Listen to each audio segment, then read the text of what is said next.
पंडित जी अरे आसमान गिरा के भूकंप पंडित जी हम ठुकुरा पंडित जी ठुकुरा देखे में तो कुकुरा लगत है रे। ए पंडित जी जल्दी चले पंडित जी हमार मौगी बोले ले ए पंडित जी तोर मौगी हमरा ओए पंडित जी हमार पिलिया में मुगल भी करे श्राद्ध करे को रोज राती के आ जाती है पंडित जी।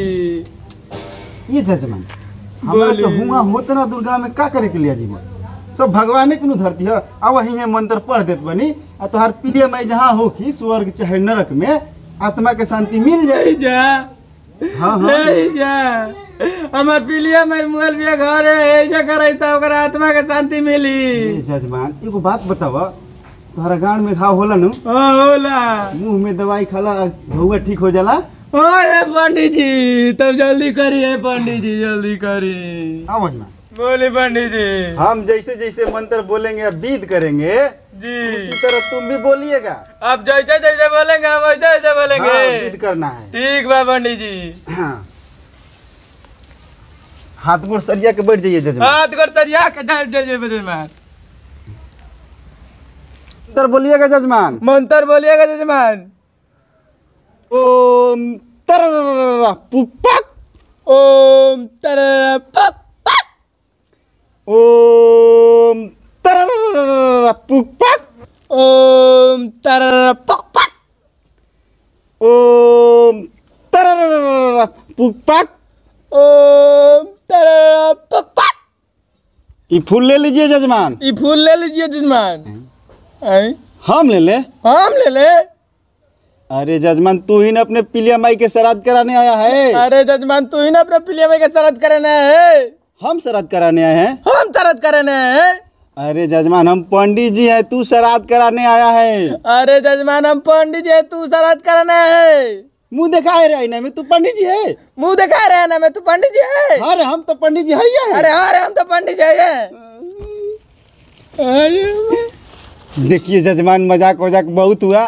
देखिए जजमान मजाक वजाक बहुत हुआ।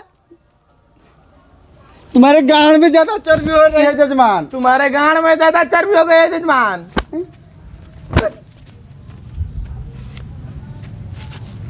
देखिए जजमान मजाक वजाक बहुत हुआ। देखिए जजमान मजाक वजाक बहुत हुआ। आज तो काल मंडराई छे जजमान। आज तोर काल मंडराई छे बेटा। तू पंडित जी का बेटा बोलता है। तू पंडित जी का बेटा बोलता है। जजमान से पला पला है। अच्छा बेटा। अच्छा बेटा। सुनिए जजमान। सुनिए जजमान। यहाँ 100 रुपया निकाल के रखिए जजमान। यहाँ 100 रुपया निकाल के रखिए जजमान। ई बीत पर 100 रुपये निकाल के यहाँ रखिए। ई बीत पर 100 रुपया यहाँ निकाल के रखिए। हम रखे। हम रखे। अरे तू ही ना श्राद्ध कराने आया है रे। तू ही ना श्राद्ध कराने आया रे। हम श्राद्ध कराने आए हैं। अरे हम श्राद्ध कराने आए। हल्का दिमाग वाले जजमान से पाला पड़ा है। धीरे धीरे टेट में हाथ डाल रहे हैं जजमान। धीरे धीरे टेट में हाथ डाल रहे हैं जजमान। चौटकिया पकड़े हुए हैं जजमान। चौटकिया पकड़े हुए हैं जजमान।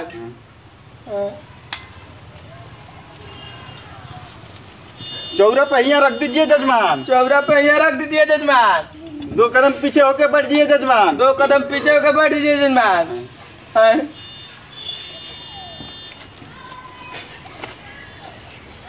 मंत्र बोलिएगा जजमान। मंत्र बोलिएगा जजमान। ओम तरर पुपक ओम तरर पुपक ओम तरर पुपक ओम तरर पुपक ओम तरर पुपक ओम तरर पुपक। अरे अरे कहाँ गया रे। अरे अरे ऐसा जजमान से पाला पड़ा कि पंडित जी को श्राद्ध करके चला गया।